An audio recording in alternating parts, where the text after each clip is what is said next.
guys, welcome to Healnlearn. This is Zorina. Today I wanted to talk about your subconscious mind and ways to access it. And I'd like to introduce my course, the Healnlearn method that starts in September, because I do talk about it, but I've never actually gotten in detail of what exactly we do on the course. How is it different from the Silva method? How the mastermind group or working in a group using the Silva method is different from working on your own and using the techniques from the Silva book. So the thing is, the Silva method is a very straightforward method. If you follow the steps, step by step, and if you put in the time, which is at least 3 months, where you'd have to meditate for 15 minutes in the morning and in the evening, you would get the result. But first of all, it would be much slower. Second of all, you wouldn't have experienced the power of collective thinking, working in a group, which is amazing. We see results from people who come to my courses within practically weeks, sometimes in the next week, sometimes by the end of the course, which is 5 weeks. The course takes 5 weeks. We have sessions every week, once a week, that lasts 2.5, 3 hours. And so let me first speak about the course, and then I'll go into the details of how to influence the subconscious mind, or I'll just intertwine these two. I always begin the course with an exercise from the actual Silva method, which is an exercise that requires everybody once in Alpha to experience certain surfaces, certain objects from the inside out. So you can imagine yourself going bigger, going smaller, going inside wood, going inside metal, going inside the window, and so on. The reason for that is for the mind to create reference points and to start getting oriented in this world. So you can see that you can project the real world, and you can project yourself in reference points or in actual objects of the real world, and you can experience them. The reason to experience, or the reason I'm asking you to experience these feelings, sensations, emotions, such as light, temperature, taste, smell, all your sensations and how you feel inside this object, is for you to be able to conjure up an entire complex of feelings and sensations once you are working on your manifestation goals. So first we are exploring, we are creating belief that what we're seeing is true, and then we can apply the same sensations and the same emotions onto the manifestation work we do. Now, already in the first session, I'm asking somebody to bring a case of a person that they know has either a health problem, a psychological problem, or another problem that we need to solve. We're not solving the problem already in the first session, but we are scanning this person from head to toe, and we are detecting either any changes in the physical body, in the mental or emotional bodies. That means we're not looking at them as bodies, but we're seeing whether actually you start feeling what is wrong with the person. You start feeling tension. You already know what's going on in their lives. Very often people talk about problems with certain members of this scanned person's family. So it really depends on the case, but you can pick up on the most important elements that cause the problem of this person. And so only one person of the whole group knows the details of what this person is being bothered by. The only information we are given at the very beginning is the full name of the person, age and sex. Let's say his name is John Abbott, 37, and lives in London, just as an example. And we scan it from there. In this process, we don't do healing. What we are doing is we are creating the belief for all the participants that their extrasensory skills work. And we are creating this belief because we have one person who knows the subject, and he confirms or rejects. So we know whether we've guessed or not. And sometimes it's strikingly exact, and even more than the person themselves know. I've even had courses, recorded courses using the same method, where people were able to plug in to the subject by listening to the recording. They were able to experience and to see what the whole group has been experiencing. So the fact that we're accessing this field at one particular moment doesn't mean that it doesn't exist in the field forever. So everybody can access this information at any point in time. You can plug into the energy of the group at that point in time. Although later on, from the point in time where you're accessing this information, it may have already changed. All right. So the subconscious mind records everything. That's why the first time I lead you in alpha, I am asking you to connect to a memory of yours, a snapshot of a memory that was very pleasurable to you, that didn't have anything to cause you negative emotions now or later, or after the memory had been completed. So usually we take a snapshot of a memory where no relative, no acquaintance of yours exists, because at some point people may disappoint you. So we take a snapshot where you're either all alone or there are people that you don't know walking about. But the important thing is that you felt amazing.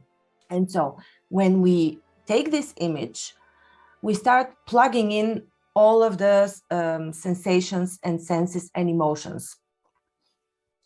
This is when you recognize that your subconscious mind really has recorded everything.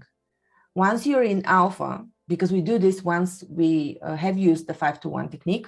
So once you're in alpha and you start recalling everything about this memory and you start focusing on each sense one by one, you will truly recognize that your subconsciousness records everything. You can hear things that people were talking about behind your back, to the right, anywhere, 360 degrees above. You can hear birds above. Now you can ask me, is this a fiction of my imagination? It doesn't matter, because your imagination is the tool that you use to work with the subconscious mind. So yes, it is true. Your imagination is the tool, right? In the consciousness, in the world of consciousness, we think our imagination is a woo-woo thing and it's not very useful. It's only privy to children. In the conscious mind, this is the only tool that works. A subconscious mind, sorry. Okay. So we start going about all the senses one by one. First the vision, then the hearing, then the touch, or the feeling of your clothes on your skin, the temperature. So we recall the taste in our mouths, or if we can't recall the taste in your mouth, you can lick your skin. You can actually lick your actual skin and make the link between now and then. So it will activate the memory of the taste you had back then. What else is there? Taste, smell, the sensation of smell is very important. And finally, we expand the feeling. So we bathe in this feeling where we were back then. What this whole process does is it really shortcuts weeks of doing alpha centering techniques and going in alpha, because it directly submerges you really deep in alpha level, and you've already plugged in all your senses. So you can use them now. You can use this orientation in alpha. All right. So once we are there, of course, there are other elements that I will walk you through once we're there, but this is the gist of it. And so once you're there, you can actively start doing manifestation. And manifestation is the modern word, the word that is the real word combination is mind and situation programming. This is what Jose Silva used. But it's actually programming of the field. It's programming of the subconscious mind. The way to program the field is with images and emotions. You can also use certain frequencies, such as alpha beat, theta beat, to go in alpha. And I would suppose that certain frequencies and certain words, which are also sound frequencies, can trigger the association to certain images. So in a way, this would also work, but only if it's associated to an image. Most sounds and most words are associated to images anyhow in your mind. But the way to program the field is through creating images with your imagination and infusing them with the desire, with the feeling that you want to experience. So you're experiencing it as if it's already done. But it is important that it's a combination of things. It's not just one or another. There are a few things you need to observe. It's not only the images you're creating, the belief, the inspiration that everything, that all of this gives you. And so the reason why the silver method is more effective in a group is, first of all, because of the power of the many, the collective mind. And secondly, because you open up channels of giving and receiving when you're working on the betterment of somebody else's situation, on improving their health, on solving their problem. You're opening up your heart. You're moving away from the ego. You're plugging into the power of the one mind, of the divine mind. You express this innately given skill that we all have to help one another, to not be happy when somebody else is suffering. This is an innately human skill. And the only reason why we are not experiencing this as much is because our senses have been tempered. It's like our limbs have been cut off in a way of emotions, so that we don't feel. We're numb in the sense of feelings. We've been numbed by too much cruelty, by needing to fight in a way for our lives, where everything needs to flow and be natural. The silver method, and especially working in a group with the silver method, helps you unveil these layers of sensitivity where you actually want to help other people. And once you do that, you will see that the universe, or the divine mind, as Silva calls God,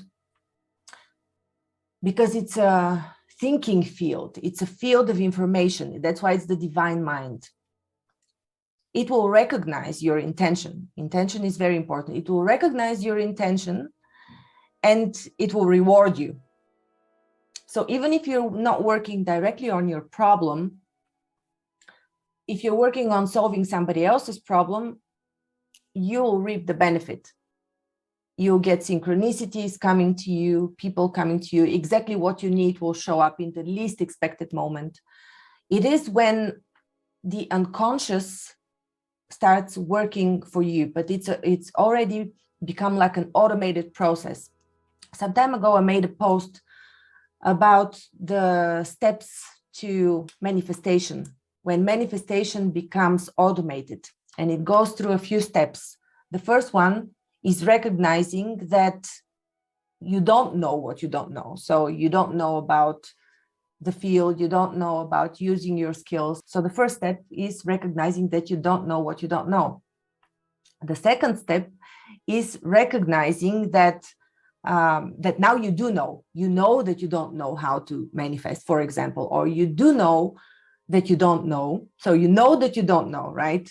I know that I don't know exactly how to create this image. I know that I don't know how to do the 3 scene technique, or I don't know how to work in a group, and so on.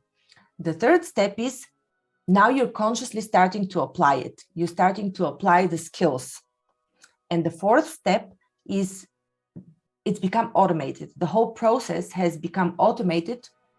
So now you don't need to put so much effort. You know how the field works. You know how to control your feelings, how to put a radar on your feelings in a way, how to detect where you're deviating. It's automated. You know how to think about what your attitude needs to be subconsciously already towards people. So you're in a way already navigating successfully within the rules of the subconscious mind, within the rules of the divine field.